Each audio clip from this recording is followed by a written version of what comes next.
श्री स्वामी समर्थ मैत्रिणींनो, आजच्या व्हिडिओमध्ये तुमचे स्वागत आहे। आणि मैत्रिणींनो, आपल्याला जर जीवनात यशस्वी व्हायचं असेल तर आपण 3 गोष्टींचा त्याग हा केला पाहिजे। जर आयुष्यात आपल्याला पुढे जायचं असेल तर सगळ्यात महत्त्वाचं म्हणजे आळस हा आपल्याला पहिला झटकून टाकला पाहिजे। जोपर्यंत तुमच्या अंगातला आळस जात नाही किंवा कोणतीही गोष्ट तुम्ही जी आज करायला पाहिजे ते उद्याला ढकलता, तर ती जोपर्यंत तुमच्या मनामधली जी वृत्ती आहे ती बदलत नाही तोपर्यंत तुमचं म्हणजे कधीही तुम्ही पुढे जाणार नाही। लक्षात ठेवा, आजचं काम हे आजच केलं पाहिजे। आजचं काम उद्यावर कधीही ढकलायच नाही। एकेकांना सवय असते बघा, कोणती पण गोष्ट सांगा की म्हणतात लगेच आज नको उद्याला करूया। असं प्रत्येक गोष्टीला ते म्हणत असतात की आज नको उद्या करूया, आणि कुठली पण गोष्ट असून दे ती सगळी उद्यावर ढकलतात। तर कसं असतं बघा, आजचं आज झालं तर ते काम होऊन जातं, नाही तर उद्यावर ढकलला तर ते उद्याचं उद्याच होतं, ते काम शक्यतो होतच नाही। असं नाही म्हणत की मी काम होत नाही असं नाही, पण एकदा कसं होतं बघा, ते उद्या मग दुसरं काहीतरी काम निघतं आणि ते काम आपलं राहून जातं। त्याच्यापेक्षा आजच्या आजच काम केलेलं कोणती पण गोष्ट असू दे, पण आपल्या शरीराला एक सवयच लावायची की हे आजचं आजच झालं पाहिजे। त्यामुळं सगळ्यात महत्त्वाचं बघा, आळस हा आपण आपल्या शरीरातला काढून टाकला पाहिजे। आणि आपल्याला शाळेत असताना सुविचार पण होता बघा, आळस हा माणसाचा शत्रू असतो। त्यामुळं आळस कोणत्या पण गोष्टीला करायचं नाही। आणि त्यानंतर सगळ्यात महत्त्वाचं म्हणजे झोप ही व्यवस्थित म्हणजे घ्यायची नाही असं म्हणत नाही मी, घ्यायची पण नियंत्रणात असावी। एकेकांना सकाळी 10 वाजेपर्यंत झोपायची सवय असते।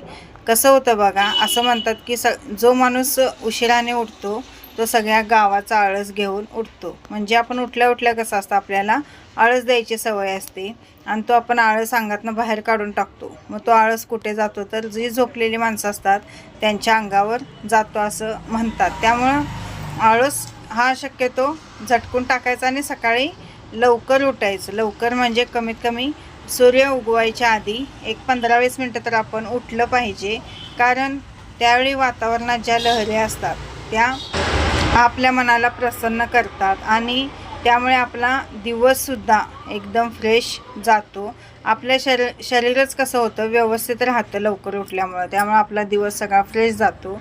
त्यामुळे सकाळी उठत असताना हे सूर्य उगवायच्या आधी एक 15-20 मिनटं तर उठायचं, जेणेकरून सांगणे इतकंच आहे की सकाळी लवकर उठायचं। त्यामुळं कसं होतं, आपला दिवसाची सुरुवात जी असते ती फ्रेश होते आणि दिवसाची सुरुवात फ्रेश झाली की दिवससुद्धा आपला खूप चांगला जातो। आणि त्यानंतर सकाळी उठल्या उठल्या आपण एक 15 ते 20 मिनटं स्वतःसाठी काढायचे आहे।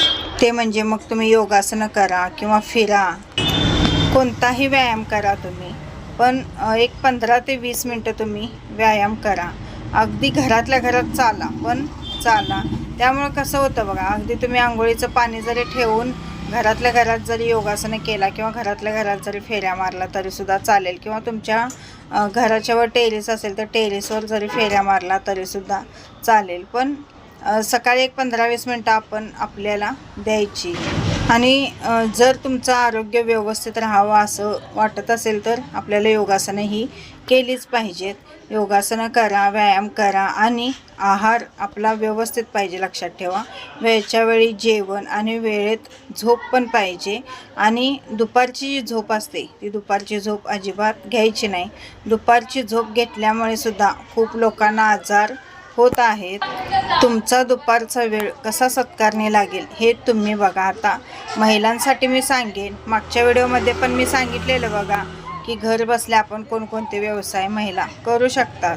तर प्रत्येक महिलेची आवड ही वेगवेगळी असते। आता कुणाला स्वयंपाकात खूप आवड असते, तर कुणाला शिवणकामात खूप आवड असते, कुणाला मेहंदीत आवड असते, कुणाला रांगोळी काढण्यात आवड असते, कुणाला मेकअप करण्यात आवड असते। तर असं प्रत्येक महिलेची आवड ही वेगवेगळी असते। त्यानुसार आपली आवड आधी आपण आपण आत्मनिरीक्षण करायचं की बाबा आपल्याला आवड कशात आहे।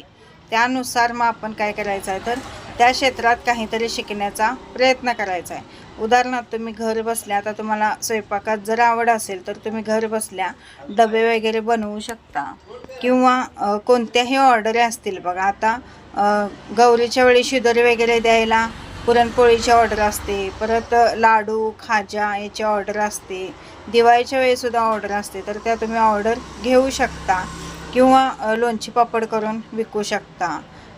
वेगवेगळ्या प्रकारच्या चटण्या बनवून विकू शकता किंवा घरातनं तुम्ही केकचा व्यवसायसुद्धा करू शकता.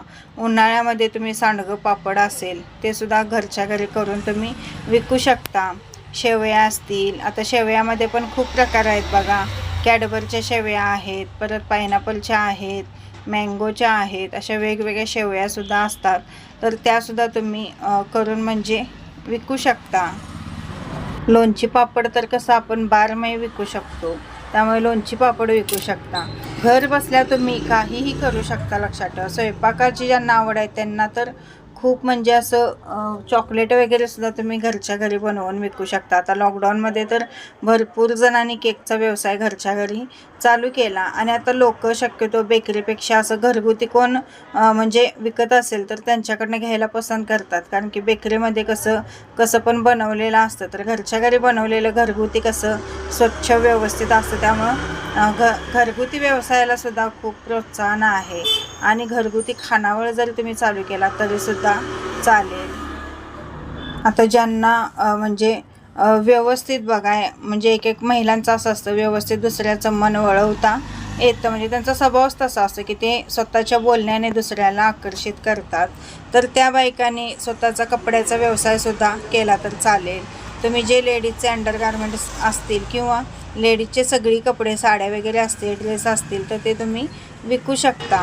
तुमचं घर सांभाळत, परत तुमच्या मुलांचं सगळा अभ्यास वगैरे बघत, सगळं करत तुमचा तो व्यवसायसुद्धा होऊ शकतो. आता एकेकांना मेकअपची खूप आवड असते, तर त्यांनी ब्युटी पार्लरचा कोर्स करून तुम्ही घरच्या घरी ब्युटी पार्लरसुद्धा चालू करू शकता. एकेकांना मेहंदीची खूप आवड असते, तर अशा महिलांनीसुद्धा मेहंदीच्या ऑर्डरी घेतल्या तरीसुद्धा चालतील किंवा शिवण क्लास घ्या किंवा मेहंदीचे क्लास घ्या. असं म्हटलं जातं बघा की आवड असते तिथं सवड ही होतेच. त्यामुळं आपल्याला आवड असली की सवड ही होते. लक्षात ठेवा, त्यामुळे आवड पहिला पाहिजे. ज्यांना काहीच करायचं नसतं त्यांचं म्हणजे कायच होत नाही. लक्षात ठेवा, मग ती काही ना काही तर कारणं सांगत असतात. उदाहरणार्थ तुम्ही घरच्या घरी जर तुमचं शिक्षण चांगलं झालेलं असेल तर तुम्ही क्लासेस घेऊ शकता. आधी सुरुवातीला तुम्ही 5वीपर्यंत मुलांचे, 1ली ते 5वीपर्यंत मुलांचे क्लास चालू करा आणि तिथनं पुढं मग तुम्हाला जसं प्रॅक्टिस होईल, जसा अनुभव येईल तसं तुम्ही म्हणजे तिथनं पुढं तुम्ही मग 5वी ते 10वीचं सुद्धा क्लास घेऊ शकता. या व्यवसायाला सुद्धा अजिबात म्हणजे कोणतंही पैसा वगैरे भांडवल वगैरे लागत नाही.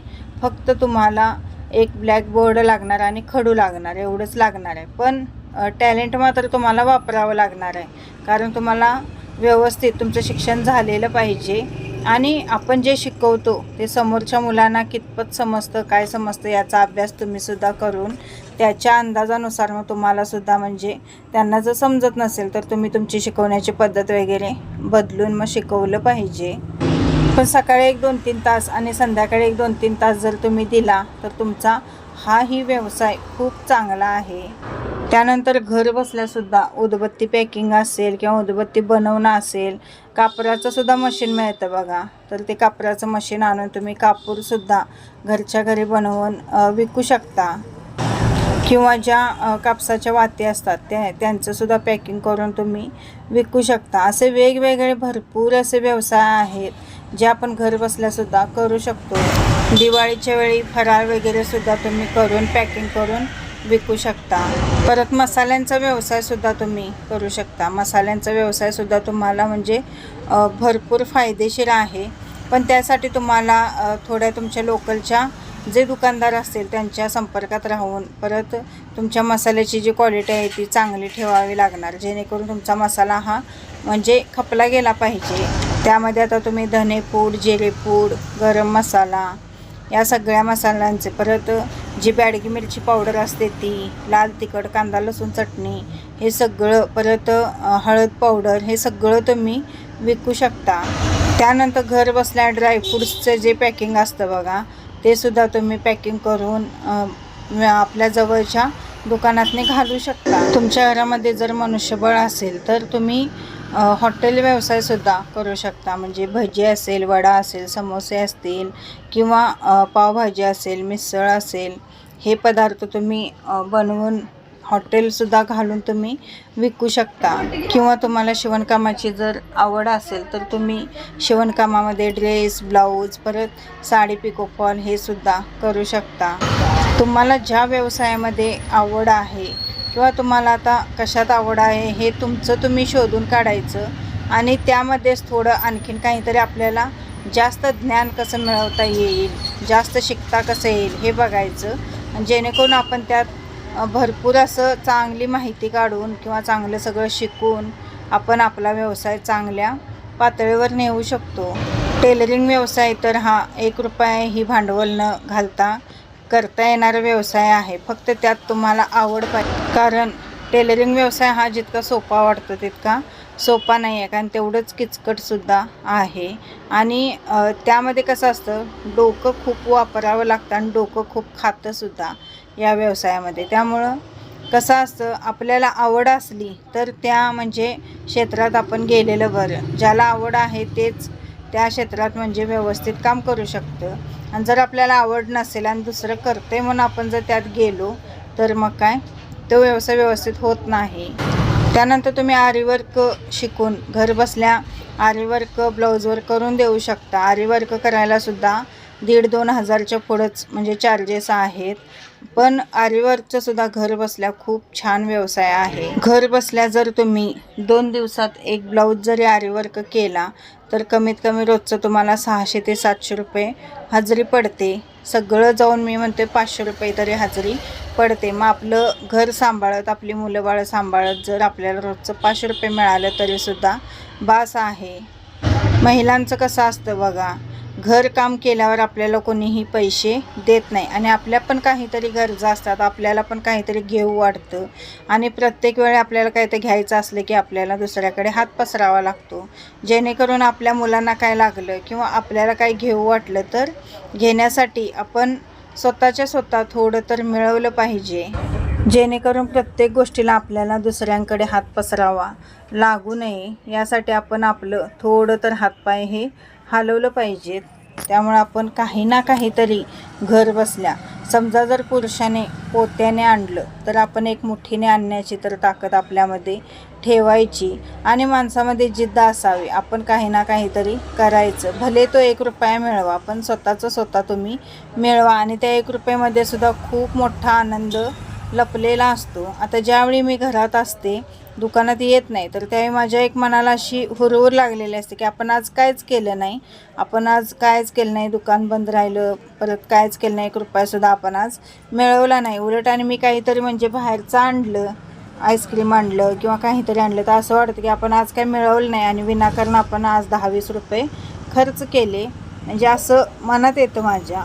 तर आपल्यात असं मनात येऊ नये म्हणूनच कसं झालेलं, मला सवयच लागलेली आहे की बाबा आपण उठायचं, आपलं आवरायचं आणि आपल्या दुकानात जायचं.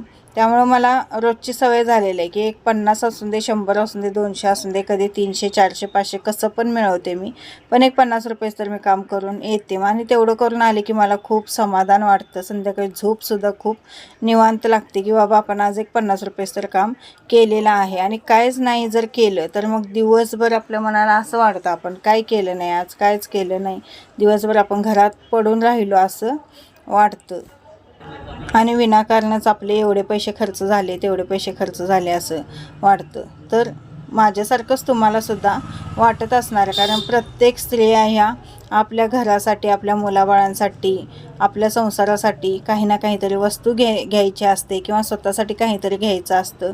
काही ना काहीतरी त्यांचंसुद्धा स्वप्न हे असतंच आणि ते स्वप्न पूर्ण करण्यासाठी धडपडत ह्या असतातच.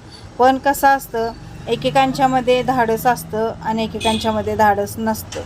तर ज्या स्त्रियांच्यामध्ये धाडस आहे त्या कुठेही जाऊन म्हणजे कोणतंही काम करू शकतात, पण ज्या स्त्रियांमध्ये धाडस नाही त्या कोणतीही गोष्ट करायला घाबरतात की मला हे जमेल का, किंवा मला मी हे केलं तर घरातले काय म्हणतील, काय नाही, असं प्रत्येक गोष्टीला त्या घाबरत असतात.